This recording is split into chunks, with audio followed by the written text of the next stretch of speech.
sehat itu penting. Cari tahu yuk cara mewujudkan dan menjaga hidup tetap sehat dalam Health Talk Show.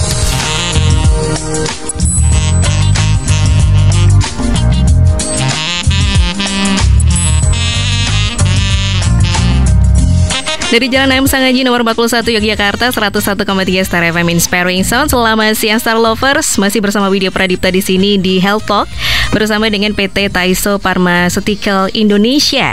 Dan kali ini kita akan ngobrol bareng dengan Dr. Niputu Ardini Kartasasmita atau biasa dipanggil dengan Dr. Dini, yakni Medical Manager dari PT Taiso Pharmaceutical Indonesia. Dan Dr. Dini nggak sendiri, tapi juga nanti akan bergabung juga, yaitu Mbak Luli Berliana selaku Product Manager dari PT Taiso Pharmaceutical Indonesia. Selamat siang Dr. Dini dan juga Mbak Luli nih. Halo, selamat siang. Oke, kabar baik ya? Alhamdulillah. Alhamdulillah baik. Baik sekali aku Dr. Dini. Nanti Mbak Luli akan bergabung di segmen berikutnya ya. Kita ke Dr. Dini dulu. Dan tentu aja Star Lovers, kita ajak Anda untuk bergabung melalui line BA kita di 0818621013. Atau juga bisa langsung tuliskan pertanyaannya di kolom komentar Instagram kita @starjogjafm. Dan tema kita hari ini tema yang sangat relate, tema yang sepertinya sudah sangat akrab dan familiar dengan kehidupan kita sehari-hari gitu ya Dr. Dini ya. Mengenal nyeri otot dan radang sendi. Cuman kadang kita suka bingung, bedanya apa sih antara nyeri otot dan juga radang sendi nih Dr. Dini. Kita akan bahas ini nanti, kita ke Dr. Dini dulu ya. Sebenarnya bedanya apa sih Dok, nyeri otot dan juga radang sendi ini? Apa yang harus kita tahu nih Dr. Dini? Oke, terima kasih pertanyaannya Mbak Widya dan juga untuk Star Lover semua. Jadi tentang bedanya nyeri otot dan radang sendi. Nah, kalau dalam bahasa medisnya itu, kalau nyeri otot itu kita kenal sebagai mialgia, yaitu mio artinya otot dan algos yang artinya nyeri. Nah, jadi nyeri otot atau mialgia itu berarti nyeri pada otot atau kalau bahasa awamnya itu kita sebut pegel-pegel ya. Nah, seluruh tubuh kita itu kan pasti dilingkupin otot. Jadi semua yang ada ototnya bisa saja terasa nyeri. Walaupun lokasi nyerinya berbeda-beda, itu biasanya tergantung dari aktivitas dan penyebabnya. Jadi nyeri otot ini sebenarnya bukan penyakit Mbak Widya, tetapi gejala dari suatu penyakit atau kondisi. Penyebabnya itu bisa beragam, bisa dari postur tubuh yang salah, gerakan olahraga yang tidak tepat, cedera atau trauma, infeksi, hingga bisa dikarenakan efek samping dari penggunaan obat-obatan. Sementara kalau nyeri sendi itu biasanya kita sebutnya artritis atau peradangan pada sendi. Nah, bisa terjadi pada satu atau lebih dari sendi-sendi tubuh kita. Nah, biasanya gejalanya apa? Tadi ada nyeri, kaku, bengkak, dan yang lain-lain yang berhubungan dengan sendi tersebut. Jadi dari lokasinya saja sudah berbeda nih Mbak Widya gitu. Oke, mohon maaf Dokter Dini, mungkin mikrofonnya agak didekatkan sedikit gitu agar kita lebih jelas. Karena ini tadi agak kurang jelas nih. Nah, sekarang sudah jelas? Oke, segitu ya dokter ya, dipertahankan segitu, mohon maaf sekali karena memang ini kok kurang kenceng gitu kayaknya sebenarnya ya.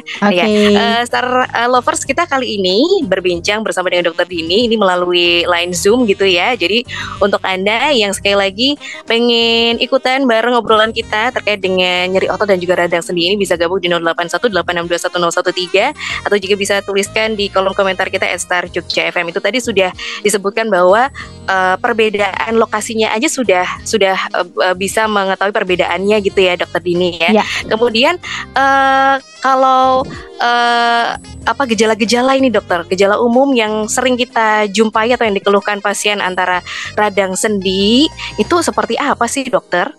Oke, jadi kalau radang sendi tadi kita sebut sebagai artritis ya Mbak Widya dan juga Star Lovers. Nah, gejala umumnya itu yang paling biasa sering muncul itu adalah nyeri di area sendi. Nah, kemudian kaku. Bisa misalnya tuh paling sering terjadi kakunya itu pada pagi hari. Kalau bangun tidur misalnya kok susah ya sendinya digerakkan gitu. Tapi nanti makin siang itu makin lebih mudah digerakkannya. Ya. Ada juga yang bisa sampai ke bengkak pada sendinya. Kemudian gerak-gerak pada sendinya juga terbatas. Misalnya kita lihat di siku tangan, bisa nggak dilurusin? Atau jangan-jangan ada tahanan, nggak bisa sampai lurus. Nah, sendinya gitu ya. Dan bisa juga terlihat adanya muncul kemerahan dan terasa hangat di daerah sendi tersebut gitu. Jadi kalau biasanya ada nyeri sendi, biasanya ada peradangan lokal juga di sendi tersebut gitu, Mbak Widya. Jadi memang yang area yang sakit itu akan bisa memerah gitu ya Dokter Dini ya? Ya, mungkin tidak secara kasat mata jelas sekali sih enggak, tapi yang pasti kalau kita lihat lebih berbeda sedikit warnanya. Kemudian yang kedua itu kita pegang terasa hangat, misalnya sendinya atau daerah situ tuh lebih terasa hangat dibandingkan yang kulit sekitarnya. Terus yang pasti ada nyeri lah ya biasanya gitu. Oke, ini juga pasti juga sering dialami juga lah oleh kita semua atau Star Lovers yang mungkin habis olahraga juga bisa kayak gini ya dokter ya. Bahkan sering ya habis olahraga, terus juga mungkin kita sedang beraktivitas nggak sengaja jatuh, atau mungkin posisi kita juga nggak enak. Kadang-kadang juga muncul keluhan seperti ini ya dokter ini ya. Iya, jadi biasanya kalau ada radang sendi bisa juga diikuti dengan nyeri otot. Kenapa? Karena kan otot itu penyangganya ya. Jadi kalau gerakannya tidak bisa maksimal karena sendinya tertahan, otomatis ada kompensasi juga ke daerah-daerah sekitarnya dari sendi tersebut gitu. Oke, biasanya disebabkan oleh apa sih dok radang sendi ini? Nah, radang sendi ini atau artritis ini penyebabnya sebenarnya banyak nih Mbak Widya dan juga Star Lovers. Tapi memang kebanyakan itu ada 3 yang paling banyak diderita, yaitu gout arthritis, osteoartritis, atau rheumatoid arthritis ya. Kalau kita balik, apa sih gout arthritis? Gout arthritis itu radang sendi karena peningkatan asam urat. Nah, jadi kalau misalnya suka makan makanan yang mengandung asam uratnya tinggi, siap-siap gitu, bisa terkena namanya radang sendi dikarenakan peningkatan kadar asam urat. Nah, terus yang kedua itu ada namanya osteoartritis atau kita kenalnya dengan pengapuran. Nah, osteoartritis ini beda dengan osteoporosis. Karena orang-orang biasanya itu menyangka osteoartritis dan osteoporosis itu beda, sama. Kalau osteoartritis itu atau pengapuran merupakan salah satu radang sendi degeneratif dikarenakan minyak atau pelumas sendinya itu jumlahnya berkurang atau menurun. Sementara kalau osteoporosis itu lebih dikarenakan tulangnya itu yang keropos ya gitu. Jadi beda. Pengapuran dan keropos gitu ya bedanya. Nah, iya beda gitu. Jadi jangan sampai nanti besok-besok sama aja gitu, enggak, beda. Nah, ada juga yang sering diderita itu adalah rheumatoid arthritis atau kita kenal dengan rematik. Nah, kan suka ada nih orang dulu bilang jangan mandi malam-malam nanti kena rematik gitu ya kan. Nah, padahal sebenarnya rematik ini merupakan radang sendi karena dikarenakan kelainan pada sistem imunitas. Itu jadi seperti penyakit autoimun, dia menyerang diri sendiri. Jadi secara genetika itu sudah ada dalam tubuh kita. Kenapa sih terus nggak boleh mandi malam? Jadi bukan karena mandi malam terus kena rematik. Kebetulan kita sudah punya gen rematik. Jadi kalau mandi malam pakai air dingin, sendinya jadi nyeri gitu ya. Ini memang harus diluruskan ya dokter. Selama ini kita taunya karena keseringan mandi malam terus mengakibatkan rematik, ternyata salah karena sudah ada gen terlebih dahulu gitu ya dokter. Ya gitu ya. Jadi kalau orang sudah ada gennya, jangan mandi dingin-dingin. Kalau mandinya anget-anget, panas boleh nggak? Boleh gitu. Boleh-boleh aja, apalagi kalau memang kita setelah beraktivitasnya malam hari ya dok ya, masa nggak mandi kan peliket gitu ya kalau orang Jawa bilangnya. Lagi COVID gitu. Lagi sekarang kan harus bersih. Gitu. Betul, harus bersih dulu ya, baru bisa kontak dengan keluarga tercinta.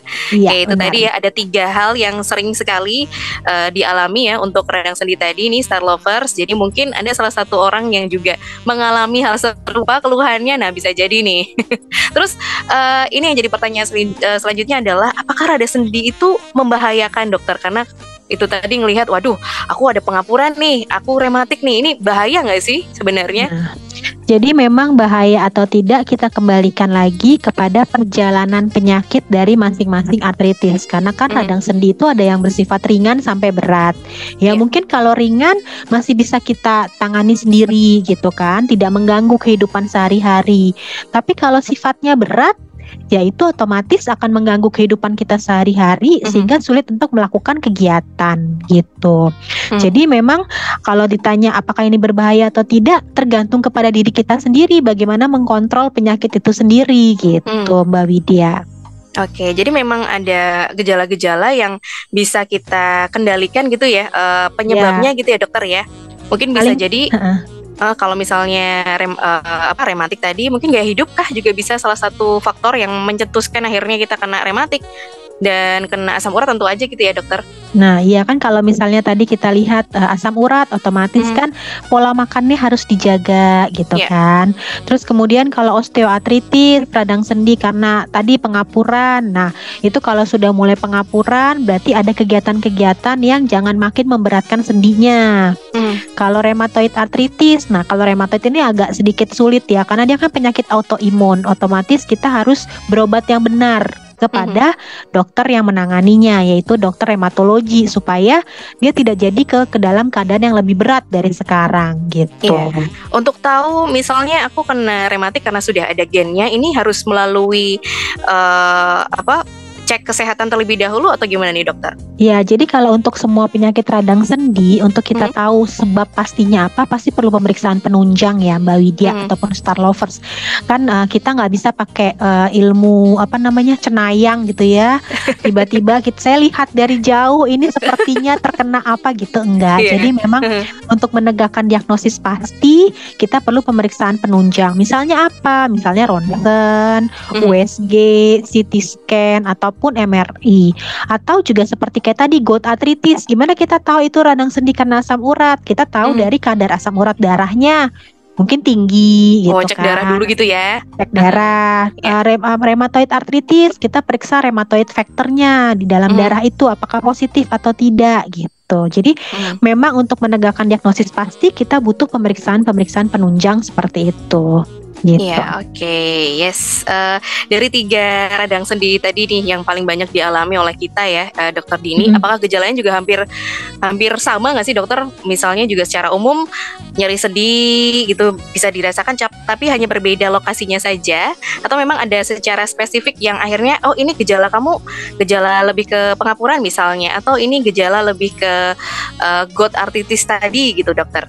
Memang untuk beberapa penyakit artritis, karena kan banyak ya penyakit artritis kan, bukan hanya gout, osteoartritis atau rheumatoid, ada juga psoriatic arthritis, ankylosing spondylitis dan lain-lain. Nah, ada tempat-tempat predileksi tertentu yang biasanya muncul lebih dahulu. Misalnya apa? Misalnya gout arthritis itu dia biasanya lebih banyak menyerang pembengkakan sendinya itu, terutama diawali di jempol kaki gitu. Jadi kalau ada bengkak-bengkak itu di bukan mata kaki ya, deket jempol kaki itu kan ada tulang yang suka nonjol itu ya. Nah di situ kalau tulangnya menonjol, terasa nyeri, merah, nah itu bisa saja dikarenakan gout arthritis. Nah kalau osteoartritis itu paling banyak dia menyerang misalnya di daerah lutut gitu, bisa di satu lutut ataupun 2 lutut lainnya gitu. Jadi memang setiap penyakit radang sendi itu punya ciri khasnya masing-masing, membedakan antara satu dengan yang lain gitu Mbak Widya. Yes, itu yang harus kita tahu ya Star Lovers ya. Jadi memang radang sendi berbeda-beda ciri khasnya gitu. Jadi nanti mungkin boleh dicatat gitu ya, atau aku kayaknya ini deh ada gejala di bagian lutut, bisa jadi itu osteoartritis tadi gitu ya dokter Dini ya. Untuk bisa akhirnya cek kesehatan terlebih dahulu untuk bisa memastikan ya dokter ya, karena kita kan nggak bisa tuh langsung kayaknya ini deh, iya deh kayaknya ini deh, kan nggak bisa ya dok. Harus cek kesehatan nanti terlebih salah dahulu. Treatmentnya juga kan. Apalagi terkait dengan sendi, kalau salah treatment ini bisa bahaya juga ya dokter ya. Nanti takutnya menyebar kemana-mana. Ya nggak sih dok, bisa menyebar nggak sih radang sendinya, misalnya mula-mula di jempol terus akhirnya bisa menyebar ke area yang lainnya nggak sih dokter? Nah itu tergantung kepada tipe radang sendinya tadi yang mana gitu kan. Karena kan misalnya nih seperti rheumatoid arthritis gitu ya. Misalnya dia muncul di sendi-sendi kecil dulu, tapi kalau tidak ditangani dengan baik, kemudian tidak ada treatmentnya juga, ya otomatis akan mengganggu ke sendi-sendi yang lebih besar juga gitu. Jadi radang sendi itu juga jangan dianggap remeh gitu loh Mbak. Nah, kira-kira siapa aja yang bisa terkena radang sendi ini nanti ya? Kita akan bahas bersama dengan Dr. Dini, masih bersama Dr. Dini. Anda boleh bergabung ya. Sampaikan langsung pertanyaan Anda Star Lovers di 0818621013 atau juga boleh di Instagram kami @starjogja_fm. Kita akan segera kembali ya Dr. Dini ya. Iya. 101,3 Star FM, Inspiring Sound.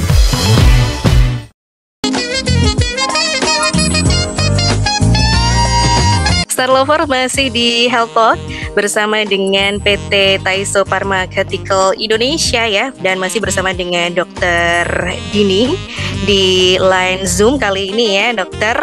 Sudah banyak yang bertanya dokter di Instagram dan juga WhatsApp. Kita nanti akan menyicil satu-satu pertanyaannya untuk saya sampaikan ke Dr. Dini supaya langsung mendapatkan jawabannya gitu ya dokter ya.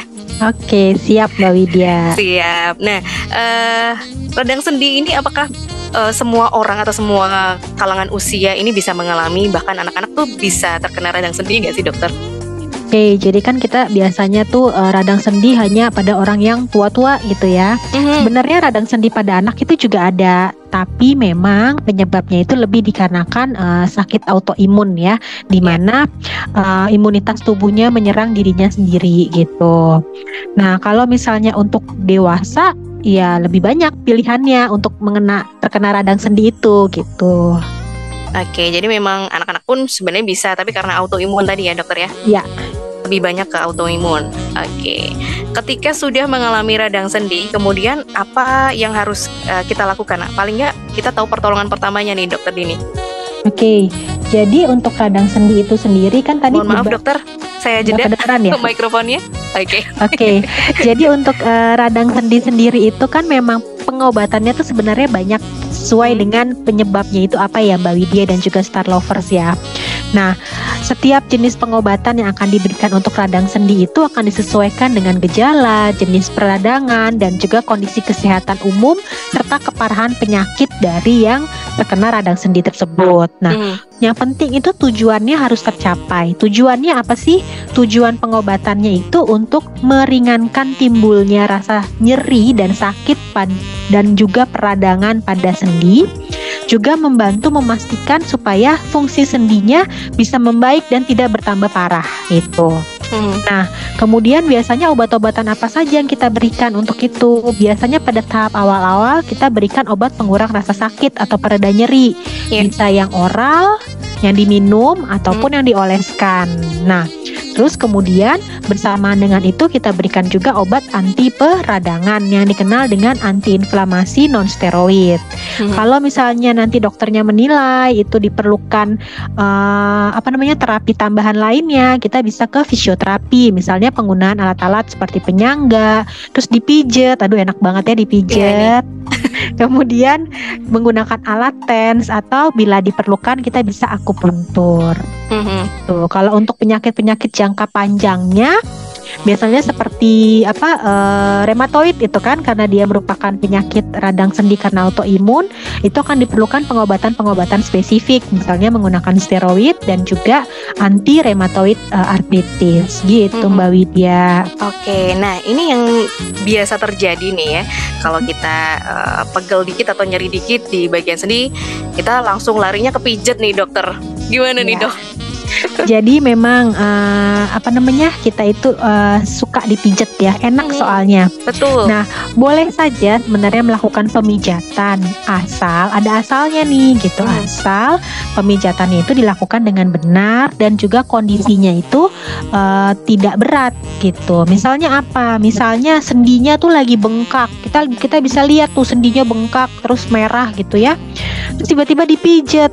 Nah, jangan gitu. Ketika sedang dalam masa akut, ya lebih baik kita kompres gitu. Jadi bisa kompres menggunakan es misalnya untuk meredakan rasa nyerinya gitu. Jadi memang mesti dilihat lagi kepada gejala-gejalanya nih Mbak Widya, yang mana yang boleh dipijet, mana yang tidak gitu. Jadi kalau lagi akut, lagi meradang sampai gak bisa digerakkan, lebih baik kita kompres gitu dengan air dingin atau dengan es gitu. Yes, berarti kompres memang harus menggunakan air dingin ya dokter ya?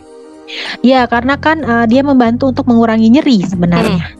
gitu. Oke, yang paling aman memang kompres pakai air dingin. Kemudian kita juga bisa lihat kalau misalnya itu bengkak dan merah, otomatis jangan dipijat dulu gitu ya dokter. Iya. Nah, gitu. itu takutnya nanti malah tambah bengkak ya dok. Iya, karena kan sedang meradang di situ ya, sedang terjadi peradangan akut gitu. Oke, jadi jangan asal melakukan tindakan sendiri gitu ya dokter ya, supaya memang nggak tambah akut itu nanti radangnya. Terus cara mengurangi nyeri sendinya itu gimana nih dokter? Nah, jadi kalau terkait dengan mengurangi rasa nyeri tersebut, yang pertama itu adalah know your limit gitu. Jadi kalau memang kita udah tahu nih gitu, kalau bolak-balik naik turun tangga lututnya sakit, ya udah berarti kita sudah tahu batasnya. Jadi batasi pergerakan sesuai dengan kemampuan dari kita sendiri.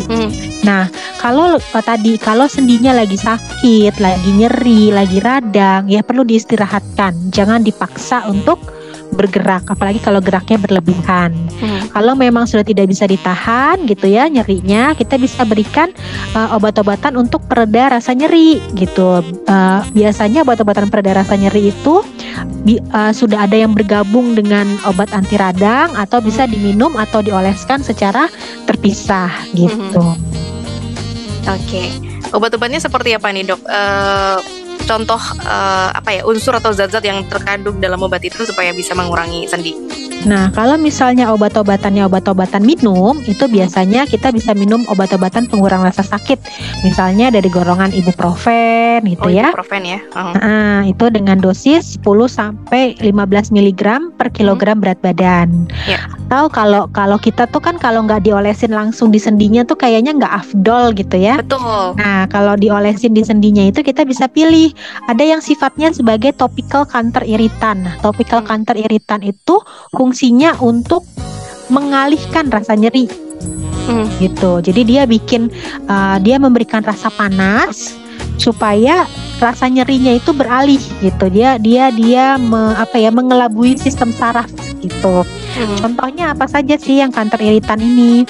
Ada yang dalam bentuk topical salisilat, topical mentol, topical eugenol, atau topical capsaicin, atau kita kenalnya dengan cabe ya, koyo cabe itu capsaicin gitu. Nah, kalau yang non steroid, topical antiinflamasi non steroid itu ada juga. Nah, dia lebih berfungsi untuk meredakan peradangannya. Nah, baik itu dia secara oral ataupun secara topikal. Contohnya apa? Contohnya topikal piroxicam, topikal diclofenac gitu. Jadi setiap obat yang kita pakai, kita juga harus tahu nih obatnya berfungsinya untuk apa? Apakah untuk meredakan nyeri atau sebagai anti peradangan gitu. Oke, siap ya. Dokter, ini ada pertanyaan, saya sampaikan langsung ya dokter ya. Terima kasih sudah gabung di Instagram @starjogjafm, ada @duana867. Apakah penyakit radang sendi ini disebabkan faktor keturunan juga? Dan saya kalau jongkok terlalu lama itu kadang lutut terasa sakit nih dokter. Apakah ini merupakan gejala dari radang sendi? Kemudian cara pencegahannya gimana supaya dampaknya tidak berkepanjangan? Oke, jadi apakah radang sendi itu bisa merupakan faktor keturunan juga ya? Nah, jadi kalau radang sendi tergantung tadi dari jenisnya apa. Ya, ada beberapa penyakit yang radang sendi yang memang bisa dari faktor genetik atau juga faktor pola hidup yang diturunkan dari keluarganya gitu. Jadi misalnya nih tiap pagi sarapannya gado-gado, setiap hari kita sarapan gado-gado di rumah. Kacangnya itu ya dok? Nah, kacang, sayur-sayurannya akhirnya lama-kelamaan asam uratnya jadi tinggi. Itu kan pola hidup yang diturunkan dari keluarga gitu kan. Nah, jadi bisa diturunkan baik secara genetik ataupun pola hidup dari orang tuanya atau orang yang tinggal satu rumah gitu. Nah, kalau tadi masalah saya jongkok terus susah untuk berdiri gitu ya. Nah, kita mesti tahu dulu gitu, apakah memang dari kondisi tersebut memang mengalami misalnya osteoartritis tadi, pengapuran yang biasa terjadi di sendi lutut. Usianya kira-kira berapa? Kegiatannya yang biasa dia lakukan apa sih gitu sampai susah dari jongkok ke berdiri. Kalau misalnya usianya 40, di atas 40-an gitu ya, ya mungkin minyak atau pelumas sendinya sudah berkurang sehingga kalau jongkok agak susah untuk berdiri gitu. Itu sudah wajar ya karena faktor U gitu misalnya. gitu. Nah, Oke. pencegahannya bagaimana tadi pertanyaannya? Nah, pencegahannya itu adalah yang pertama olahraga. Jadi bukan berarti kita radang sendi atau kita ada nyeri pada sendi terus nggak olahraga. Olahraga tetap bisa dilakukan karena dia akan membantu untuk mengurangi sendi yang kaku dan meningkatkan kekuatan sendi. Tapi tadi know your limit gitu, jangan di-push gitu ya. Terus paling baik olahraganya dilakukan di dalam air sebenarnya. Jadi jalan Oke. di dalam air gitu. Kenapa? Jalan dalam air. Iya gitu. Jadi kalau di dalam air itu otomatis akan mengurangi berat badan kita kan. Jadi kerja dari si lutut, kerja dari sendi tersebut jadi tidak makin berat karena kan dibantu oleh air di kolam renang tadi itu kan gitu ya.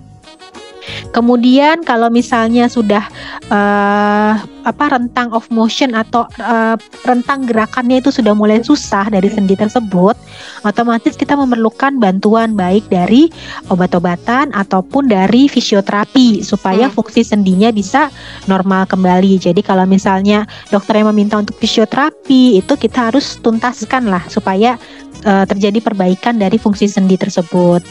Yang tadi pola makan. Nah, pola makan itu yang agak susah gitu karena merupakan salah satu yang diturunkan juga dari keluarga gitu kan. Nah, itu yang mesti diedukasi adalah semua yang ada di rumah tersebut gitu. Kalau satu orang misalnya sudah terkena gout arthritis, ya makanya yang lain juga mau nggak mau harus ikutan diet supaya makanan yang disajikan juga tidak yang mengandung urin misalnya gitu ya.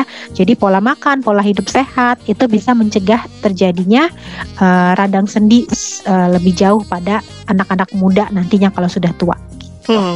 Kalau pengapuran memang rata-rata usia 40 ke atas ya dok. Apakah di bawah usia itu bisa juga terkena dok? Bisa, tapi lebih banyak penyebabnya karena trauma biasanya kalau pada usia-usia muda itu. Jadi memang kalau pengapuran ataupun radang sendi ini juga ada terjadi perbedaan usia nih. Misalnya kalau untuk tadi asam urat, siapa sih yang paling lebih gampang terkena asam urat? Nah, ternyata kalau asam urat itu lebih banyak terkena pada pria gitu karena memang serum asam urat pria itu lebih tinggi dibandingkan yang wanita. Jadi mesti hati-hati yang pria nih gitu. Umur 30 tahun ke atas biasanya asam urat pada pria ini jauh lebih tinggi. Jadi hati-hati dilihat umurnya apakah sudah 30 tahun ke atas gitu ya. Hati-hati kalau misalnya waktu habis makan terus telapak kaki agak nyeri-nyeri. Nah, itu bisa gejala juga ya dok ya. Ini jadi catatan untuk Star Lovers ya. Nah, kalau osteoartritis ini ternyata wanita yang lebih memiliki tingkat keparahan lebih tinggi dibandingkan pria. Kenapa? Karena yang pertama dipengaruhi oleh faktor hormon. Jadi ada hormon estrogen yang memang ternyata memiliki efek terhadap si osteoartritis. Yang kedua adalah dari gaya hidup wanita. Coba kita lihat kembali berapa banyak wanita yang suka memakai high heels misalnya. Oh banyak dokter, apalagi kalau kondangan dok. Kayaknya cantik kalau pakai high heels gitu ya dok ya. Pakai high heel itu juga ternyata lebih gampang mempengaruhi osteoartritis terutama pada sendi lutut gitu. Jadi mesti hati-hati kalau sekarang masih mudanya jangan sampai nanti begitu tua, aduh udah nggak bisa nih pakai high heel lagi, lututnya mau copot gitu ya. Nah, kalau rheumatoid arthritis, nah ini dikarenakan dia faktor autoimun ya, baru ketahuan memang biasanya ketika sudah ada keluhan sendi kaku pada pagi hari. Dan kebanyakan itu menyerang pada wanita ketimbang pria. Dikarenakan tadi si hormon estrogen itu ternyata menurut penelitian itu dapat menyebabkan gangguan sistem imun gitu. Jadi memang semuanya nih harus waspada, harus bisa mengendalikan juga ya gaya hidup, makanan, kemudian aktivitasnya juga. Nah, pertanyaan selanjutnya Dr. Dini @Eka Laya Irfan, kalau siku nyeri karena kelamaan buat di depan komputer, apakah ini juga bisa membahayakan sampai ke radang sendi nih Dr. Dini? Ya, jadi salah satu pencegahan dari radang sendi adalah kita harus stay aktif. Nah, kita tahu kalau misalnya kita di depan komputer lama, itu kan otomatis menyebabkan otot-otot dan sendi yang biasa kita gunakan itu jadi kaku. Nah, itu kalau cuma sehari, 2 hari, tapi kalau runut gitu ya, rutin gitu berhari-hari berbulan-bulan, otomatis akan menyebabkan gangguan pada otot dan juga sendinya gitu. Jadi jangan lupa untuk stay aktif gitu. Olahraga terutama pada area-area yang memang rutin kita diamkan untuk seharian tersebut bekerja. Gitu Mbak Widya. Siap, dokter, pertanyaan lagi ya dokter ya. Terima kasih. Ini dari Mas Rudi di Tangerang. Sudah hampir 2 bulan ini setiap saya selesai jogging kurang lebih jarak tempuh 5 km. Kenapa ya jempol kaki kanan terasa nyeri banget nih dokter? Biasanya langsung panggil tukang urut, gak langsung sembuh keesokan harinya. 5 hari ke depannya baru berangsur hilang. Begitu dipakai jogging lagi terjadi hal yang sama. Ini kira-kira salah di sepatunya atau ototnya atau tulangnya nih dokter? Nah itu ya agak susah kalau kita mendiagnosis dari cuman dari cerita gitu ya Mbak Widya ya, dan juga Star Lovers, karena untuk urusan otot dan sendi ini dokter itu harus meriksa langsung, harus meraba langsung, dan juga kalau belum bisa itu pun harus melakukan ronsen ataupun MRI atau CT scan di daerah tersebut. Jadi kalau ternyata ini kita udah tahu ya faktor salah satu pencetusnya adalah kalau pada saat habis jogging kemudian nyeri nih kakinya gitu kan. Jadi mungkin kita bisa evaluasi apakah tadi sepatunya sudah benar atau belum gitu ya. Terus yang kedua kita lihat bentuk kaki kita itu seperti apa sih gitu kan. Ada bentuk kaki yang flat foot misalnya. Nah kalau flat foot berarti sepatunya tuh harus menyesuaikan dengan si kaki tersebut. Nah itu yang harus kita lihat, kita periksa juga gitu. Jadi kalau saran dari saya tidak berani berkomentar karena tidak melihat langsung, tapi boleh kembali ke tenaga kesehatan, kemudian kita lihat dari bentuk kakinya dan juga sepatunya tersebut apakah fit atau tidak untuk melakukan olahraga gitu Mbak Widya. Yes, karena memang ada banyak ini ya dok, penyebab pencetusnya gitu ya. Ya, jadi memang gitu. harus dilihat langsung oleh dokter, tim medis supaya tahu nih kira-kira apa penyebabnya gitu. Gitu. Kalau lagi radang ya kita berikan obat yang sesuai untuk peradangannya dan diistirahatkan dahulu. Jangan lagi radang begitu, lagi bengkak-bengkak, lagi nyeri-nyerinya terus dipaksa lagi untuk jogging, nanti makin sakit gitu. Nah ini jadi catatan ya untuk Mas Rudi di Tangerang. Thank you dokter untuk saran-sarannya. Kemudian ada nggak sih dok makanan yang menjadi pantangan bagi penderita radang sendi? Ada tentu saja. Nah tadi kan berbagai macam nih penyakit-penyakitnya radang sendi itu kan sudah macam-macam ya gitu. Tapi terutama kalau misalnya dia radang sendinya dikarenakan asam urat, peningkatan asam urat, ya udah berarti makanan-makanan yang mengandung purin ini ya harus dijaga. Misalnya apa sih? Ini kayaknya makanan yang enak semua deh Mbak Widya. Iya dokter, nangis deh ini ya. Nggak boleh makan jadi, ini. Mesti hati-hati. Misalnya hati, ampela, jeroan, terus yang mengandung ragi. Coba ya, kita tidak bisa membuat roti kalau nggak pakai ragi ya, gitu. Nggak boleh makan roti nih dokter. Terus kemudian lagi daging sapi, makanan laut tinggi purin tuh seperti lobster, tiram, kerang, udang, kepiting. Itu juga mesti dibatasi. Nah, tapi bukan berarti terus ya udah kalau gitu makan sayur-sayuran aja gitu. Nah, makan sayur-sayuran tuh juga hati-hati, ada sayuran yang memang lebih tinggi kadar purinnya. Misalnya apa? Bayam, jamur, kembang kol, kangkung, sawi gitu ya. Susah ya. Sebenarnya makanan itu yang harus kita lakukan adalah sesuai dengan porsinya. Gitu ya. Jadi kalau kita lihat kemarin sudah beberapa kali ada yang mengedukasi satu piring itu harus bagaimana sih pola makannya gitu. Nah, itu nanti bisa dicari bagaimana satu piring itu diisi oleh makanan gitu. Dan jangan lupa air minum, terutama air putih ya, lebih dari 2 liter sehari. Gitu.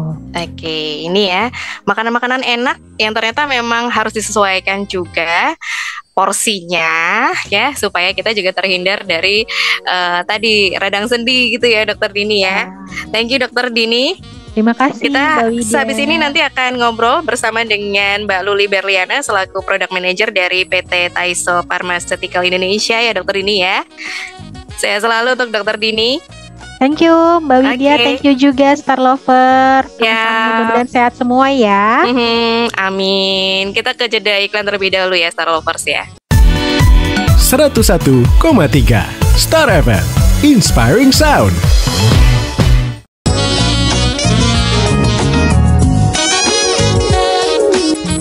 Star Lovers masih di Health Talk bersama dengan PT Taiso Pharmaceutical Indonesia, dan di segmen ketiga ini Widya akan ngobrol bareng Mbak Luli Berliana selaku Product Manager dari PT Taiso Pharmaceutical Indonesia.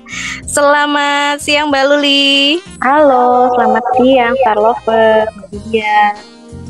Oke, kayaknya lebih deket lagi nih Mbak Luli, aku nggak denger. Oke, halo. Nah, ya Mbak Luli, apa Ya. kabar? Baik, alhamdulillah. Gimana Jogja, Mbak Widya, Star Lover? Yogyakarta mendung-mendung syahdu nih Mbak Luli. Oh, duh. Jakarta aman ya? Masih aman, sedikit mendung juga sih sebetulnya akhir-akhir ini. Ya semoga nggak apa-apa. kita sehat-sehat semua ya. Yang penting kita sehat-sehat terus ya Mbak Luli ya. Ya. Oke, Mbak Luli ini product manager dari Counter Pain ya, Star Lovers. Jadi kita tahu bahwa Counter Pain ini salah satu obat oles gitu ya untuk menghilangkan atau mengurangi nyeri-nyeri yang ada di sendi, kemudian di otot-otot kita juga, yang pasti sudah familiar untuk kita semua ya Star Loversnya. Nah, Counter Pain yang ada di pasar ini kan ada banyak nih Mbak Luli. Bedanya apa aja sih? Ya, jadi Counter Pain itu kan produk pereda nyeri otot dan sendi ya. Jadi merupakan salah satu brand yang udah terpercaya selama 50 tahun nih. Jadi usianya udah cukup lama nih. Mungkin lebih lama Counter Pain daripada kita nih Mbak Widya. Iya, betul. Jadi rangkaian produk Counter Pain ini memang punya fungsi yang beragam tergantung pada gejala yang kita rasakan. Nah, contohnya kita ada 3 varian. Counter Pain itu ada 3 varian. Mungkin kalau teman-teman Star Lover nonton di Zoom ya, atau nanti bisa lihat.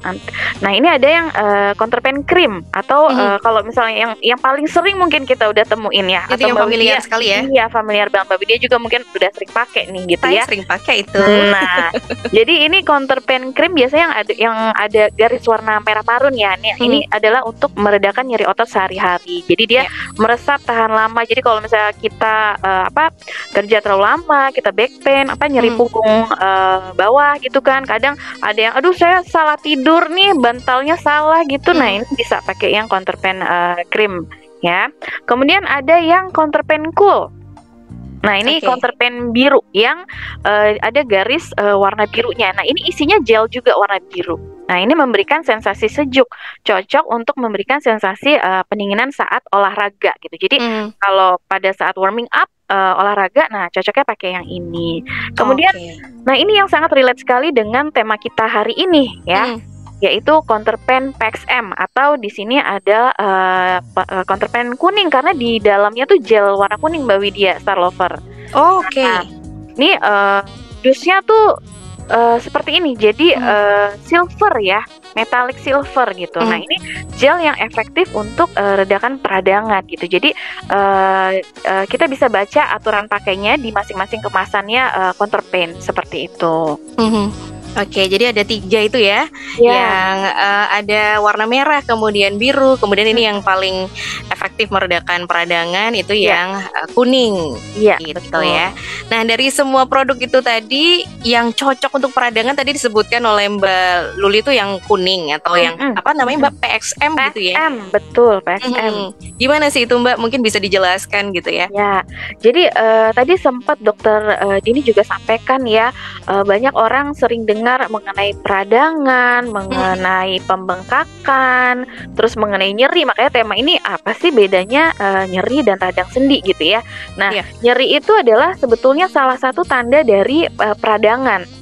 Gitu. Jadi nyeri adalah tanda dari peradangan. Nah, kalau misalnya ada nyeri diperkirakan ada peradangan di daerah tersebut. Nah, kalau misalnya kulit kita diraba terus ada terasa hangat, kemudian Dokter Dini juga sampaikan tadi ada merah, ada bengkak. Nah, itulah ada tanda-tanda peradangan gitu. Jadi kenali dulu nih gejalanya, baru kita bisa tahu produk mana sih yang paling tepat nih untuk mengatasinya, counterpain yang mana sih nih Mbak Widya, gitu kan.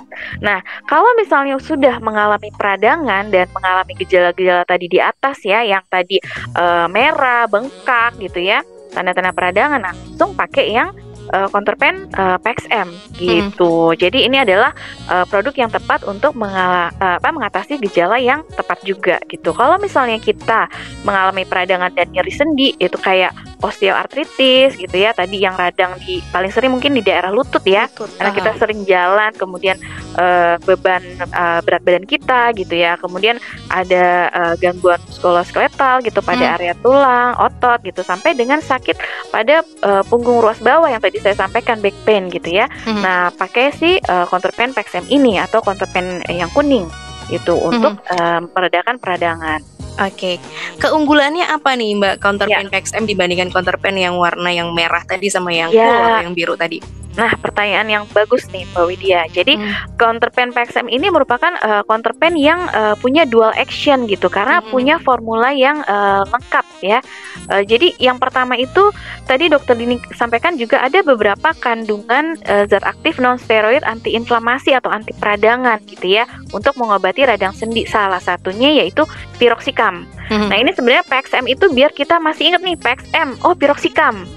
Gitu, PXM piroxicam. Nah, yang kedua, kalau kita lihat Star Lover ya, isi kandungannya ini sebenarnya ada piroxicam, metilsalisilat, mentol, eugenol. Nah, si metilsalisilat, mentol, dan eugenol ini adalah isi dari si counterpain yang ini, counterpain yang krim yang kita biasa pakai Star Lover gitu. Jadi kebayang kalau misalnya counterpain PXM ini adalah si isinya counterpain krim ditambah si piroxikamnya tadi gitu, jadilah si counterpain PXM gitu. Jadi yang tadi si counterpain krim ini dia bersifat mengalihkan rasa sakit dengan memberikan sensasi hangat, ditambah lagi ada antiinflamasinya piroxicam gitu. Jadi kedua kombinasi kandungan tersebut bekerja secara sinergis gitu ya, mengatasi dan mengobati radang dan nyeri sendi langsung pada pusat rasa sakitnya gitu. Jadi memberikan rasa hangat yang meresap gitu, tidak lengket juga, kita tidak meninggalkan noda. Karena kan kalau misalnya pakai obat-obat oles, ada juga yang aduh kok kayak nempel di baju ya, kayak lengket ya, pliket ya gitu. Nah, kalau si counterpain PXM ini tidak seperti itu gitu. Jadi jangan lupa pakai counterpain PXM, baca juga aturan pakai yang ada di kemasannya seperti itu. Ini yang sering kita yang sering pakai counterpain itu suka lupa ya, aturan pakainya itu harus dibaca gitu ya. Jadi disesuaikan supaya tepat penggunaannya. Betul. Ada efek sampingnya nggak sih Mbak counterpain PXM ini? Ya, jadi gini. Sebetulnya untuk terapi radang sendi itu juga bisa dilakukan secara oral atau dengan obat minum ya, ataupun dengan topikal atau produk oles gitu ya. Nah, kalau produk minum tentunya ada resiko-resiko lain gitu. Ada efek sampingnya, misalnya entah dia menyerang lambung, saluran pencernaan gitu ya. Terutama kalau misalnya yang kaum manula nih, dengan adanya efek samping tersebut mungkin ada kurang nyaman gitu ya. Nah, untuk mengatasi masalah efek samping tersebut sebetulnya dikembangkanlah si produk oles ini. Gitu. Jadi counterpain PXM ini dengan kandungan piroxicam, metilsalisilat, eugenol, mentol gitulah. Jadi memiliki toleransi yang baik dengan efek samping sistemik yang rendah. Maksudnya efek samping sistemik itu kalau misalnya dia minum obat, kalau dia minum obat gitu ya, itu kan masuk ke dalam pembuluh darah gitu ya. Jadi ada efek-efek samping tertentu. Nah, kalau ini obat oles gitu, jadi efek samping sistemiknya tentunya lebih rendah pada pengobatan terapi gangguan muskuloskeletal akut maupun kronik gitu Mbak Widya Star Lover. Oke, siap. Karena memang bukan produk diminum gitu ya, ini oles jadi memang rendah efek samping. Didapatkan di mana aja sih ini Mbak Luli counterpain PXM ini? Nah, jadi Star Lover, Mbak Widya, jadi kita bisa beli ini di apotek, toko obat terdekat, di Kimia Farma, di Century, di K24, di Guardian gitu ya. Jadi udah bisa didapatkan yang tadi saya sebutkan gitu. Oke, di apotek terdekat sudah ada lah ya gitu ya Mbak Luli ya. Iya, betul. Kemudian nih yang ditanyakan adalah harganya nih, Mbak Luli, berapa sih kisaran harganya? Ya, kisaran harganya tuh sekitar 95.000 sampai 100 ribuan lah, Mbak Widya Star Lover. Betul. Gitu. Ada harga, ada kualitas ya, Mbak Luli ya. Nah, bener banget Mbak Widya. Gitu. Jadi jangan lupa pakai counterpan PXM pada saat siap. Ini yang biasanya menggunakan yang klasik yang warna merah. Jadi ini dual action ditambah lagi kandungan di dalamnya. Jadi lebih oke lagi untuk mengurangi radang sendi gitu ya, Mbak Luli. Ya, betul banget. Oke. Thank you Mbak Luli untuk informasinya. Siap. Semoga kita semua yang sering mengalami nyeri kayak gitu bisa langsung hilang karena counter pain gitu ya, Mbak Luli ya. Sehat selalu Mbak Luli. Salam untuk teman-teman di PT Taiso sana ya, di Jakarta sana ya. Ya, terima kasih Mbak Widya dan Star Lover. Sama-sama. Sehat-sehat. Sehat-sehat. Baik, Star Lovers, kita akhiri Health Talk kita bersama dengan PT Taiso Pharmaceutical Indonesia. Tadi sudah ada Dr. Dini di segmen 1 dan 2. Kemudian terakhir ini tadi ada Mbak Luli Berliana, Product Manager dari PT Taiso Pharmaceutical Indonesia. Semoga kita selalu sehat ya, Star Lovers. Saya Widya Pradipta pamit undur diri. Sampai jumpa. Demikian tadi Health Talk Show.